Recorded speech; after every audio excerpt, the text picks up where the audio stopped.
There is a block in the Gakpo to United talks because United really want permission from their ex-manager, that is Louis van Gaal, who is the current manager of the Dutch national team at the World Cup, to talk to Cody Gakpo. And you know, the relationship between Van Gaal and Manchester United is not great because even blocked players from going to Manchester United. Then there is a very huge update that is a confirmation to why the Glazers are really willing to sell this club of Manchester United, because they've not gotten dividends for the very first time since they came in at Manchester United, and that is since 2005. I think for the very first time they've not gotten dividends ever since they really came in at Manchester United. And then there is something else being talked about, that is David De Gea's return. Most of you were worried about David De Gea when he never featured into the game against Cadiz. Now he is back in training and is expected to feature in the game against Rio Betis. Welcome to United Matters channel. How are you guys, and where are you watching us from? First video of the day, and this is Rock and David on the United Matters channel. Smash the like button, comment and share. If at all you're watching us for the very first time, lower right bottom corner, that's the place to be. Smash the subscription button. After smashing it, hit the notification bell that will enable you get notified every time we upload a video onto our channel. We strictly do Manchester United news. Now let's kickstart it off with the news coming in from Sky Sports that Manchester United confirm shareholders, including the Glazer family, will not be paid dividends for the first time since 2015. Now, that means the Glazers last got dividends in 2015. Last didn't get dividends in 2015, and this has been their norm even during the summer. In June, they are paid close to £12 million to them, and obviously they've been doing this year in, year out. And remember, these dividends are paid in quarters, and there are 4 quarters in a year, meaning that from the first time they received the dividends, I think they're like I think they're 6 months past now, and they are expected to get dividends, but the club is really making losses, and this is the main reason as to why these people want to sell their club. Now, it has been always known that they are using United as their milk cow and as their cash cow. They had to milk it until it gets dry and it couldn't provide milk anymore. So what they did was the following: they went ahead to do the needful and put it on the market because they are not getting money out of it. It shows you that they were not here to get United back to the levels it's supposed to be, but they are here to get dividends. But I believe this is the naivety of the highest order. Reason being, if you're the Glazers, you would know simply that the more trophies or the more successful the team becomes, the more money you make, and the more money United makes, the more dividends the Glazers really do make. So I believe they've gotten to its solution too late, to an extent that they don't have money to go out and help themselves out. They injected £205 million in the transfer summer, and it's said that that's the cause for them not getting dividends. And for the very first time, I think that's when they spent a lot of money, because I think the last time they spent a lot of money was £155 million a single summer. They have not been spending this much, and obviously the reason as to why they have not been spending this much was because they knew that their dividends would come to an end, and I believe they allowed this to happen to buy in more players. One, because they had a plan of selling. Secondly, they wanted to increase the value of the club. That's why they're calling in for £7 billion to be sold. Lastly, they knew that they are going to be paid close to 6 or 7 billion. So pumping in £200 million is something small, because you are getting 6 or 7 billions back. That's why they did it. But finally, they are not getting dividends from the club, and obviously that is the final nail in the coffin for the Glazers, and they really want to sell the club. But I think the earlier the better. If they could sell this club before before the end of January, that would have been better, because you're 100% sure that even if we don't get in players in January, the new owner of the club will connive with the board to see to it that they buy new players and really make plans early enough to see to it that they get in players at the club immediately without delay. So I believe that is something great for the Glazers. They cannot stay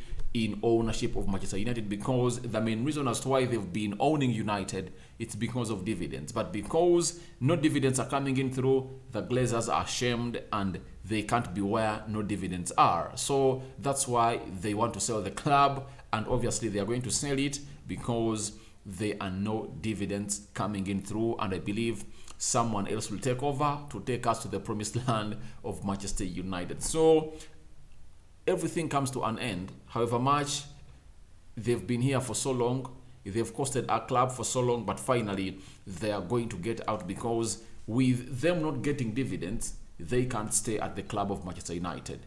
They are keeping themselves out of the ownership of United, and our good prayer is that they should sell this club before the end of February. If that happens, then it's really going to be great to see to it that they come out and leave the club in peace for proper preparations of United to buy in some players, especially in May and June and July. Because when you're having a competent owner of the club, you have to do your discussions of which players you want in Feb, March, April and May, such that when the window opens up, you easily go out and get these players and really sign them off. So that's some good news coming in from what we call the Glazers. Obviously they are leaving the club, and obviously let's wait and see. Now, Cody Gakpo is one of those players that United has been chasing ever since the summer, and Erik ten Hag has made him his priority signing in January, and he has convinced the board to see to it that they sign the player. Now, because Ten Hag has gone ahead to convince the board, and the board really believes that they should go ahead and really sign the player, obviously that is out of his hands, and obviously it's in the hands of the sporting director, and I think that's the football director. I think that's John Motta, Darren Fletcher, and very many others, and the negotiator Tom Keane, to go on and talk to the player and his agent. So I think they want to talk to the player, but the player is playing at the World Cup. He's even playing today against Argentina. That is Cody Gakpo. And obviously they have to talk to him personally to see to it that he can get convinced to go on and really come to Manchester United. Now, a story has been put out by Mullock. He writes for the chief writer at the Sunday Mirror, and you know how close Mirror have been a close source of revealing stories concerning Ten Hag and United transfers ever since Ten Hag came in through. And Mullock Simon has told us that Manchester United have been calling Louis van Gaal, sparking suggestions. They want permission from their former boss to talk to Cody Gakpo. Obviously, with the player of the World Cup, you have to get permission from the manager of the national team to talk to him. Now, is it going to be the right period to go on and re-talk to the player?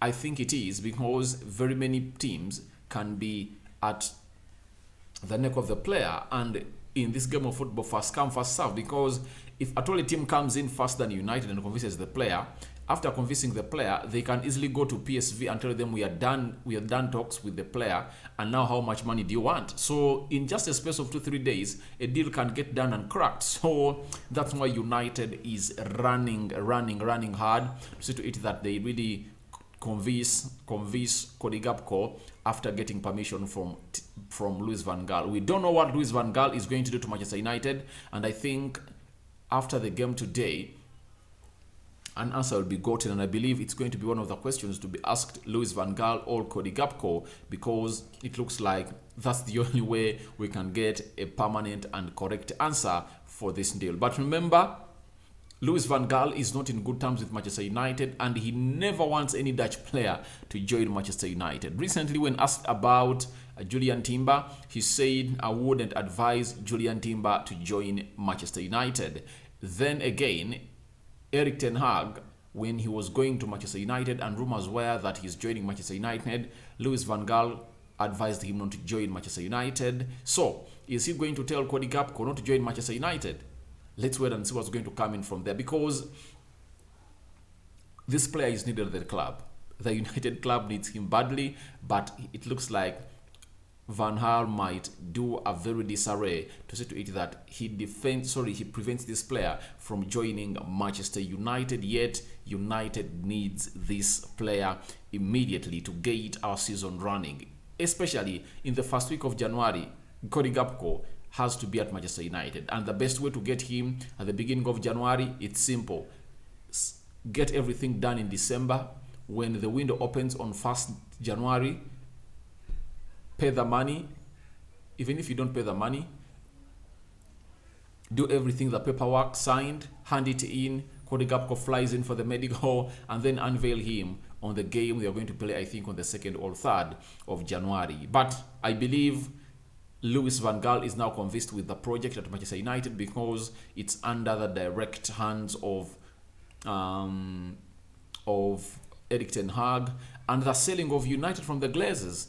It really gives him a lot of hope that maybe United is going to be turned into a footballing team, not a brand, because ever since the Glazers came in through, United has always been ran as a brand, not a football team. So that is what we are getting from Qatar, that Cody Gakpo, United want to contact him, but they've been calling Louis van Gaal, his national team coach, to spark a dialogue between United and Cody Gakpo. So that means maybe the agent has told them that, for me, I'm okay with the deal, but talk to the player and then you let me know. After that, let's talk some David De Gea. Yesterday, I did a story that David De Gea looks like he is going to be sold. That's it. So he's not going to be sold, or it looks like he's not going to be given a new contract. A story that I really turned down, that Jan Sommer is coming in to replace him. I said, no, you need Jan Sommer and David De Gea at Manchester United, because Dubravka is not that kind of goalkeeper that Ten Hag is impressed with. Meaning that David De Gea is one of those goalkeepers that Ten Hag really likes to be at the club.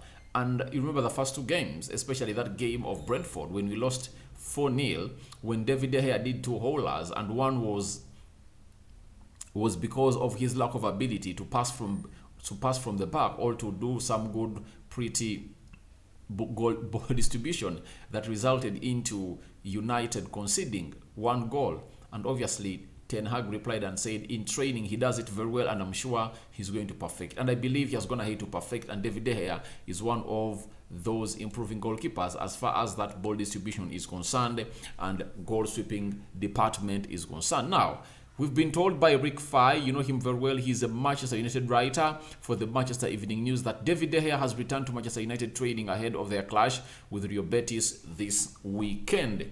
What does that mean? Many people were worried about David De Gea. Maybe he really had something, or a knock or what. I really thought that maybe Ten Hag wanted to get these other goalkeepers to play part into the game of football, because when you're starting David De Gea, that means Heaton is not going to get a chance. But Dubravka started, and Heaton got a chance too in the next 45 minutes of the second half. So what United is going to do is simple. In the next game, David De Gea will start, and maybe Heaton or Dubravka will come in the second half to do the needful. And I believe David De Gea returning in training is something great, because I believe he's really going to be so much pivotal in our season. One of the most experienced players at the club. He is the only player left at the club that has ever won a Premier League at Manchester United. So him and Phil Jones are the ones left, but Phil Jones is inactive, and I believe United are planning to really send him off. So what are your reactions to Gakpo to United block? And that is Louis van Gaal. Then no dividends for the Glazers this time around. That's why they're selling the club. David De Gea returning to the United training. Do you think he's going to start the game of Real Betis over the weekend on Saturday? all that into the comment section below. I remain Rokan David. Smash the like button, comment and share. And if at all you're watching us for the very first time, lower right bottom corner, that's the place to be. Smash the black button that has all the subscribe. After, hit the notification bell that whenever you get notified every time I upload a video onto this channel. I hand you over to the Almighty Lord to protect you and give you whatever you want in abundance. I'm out.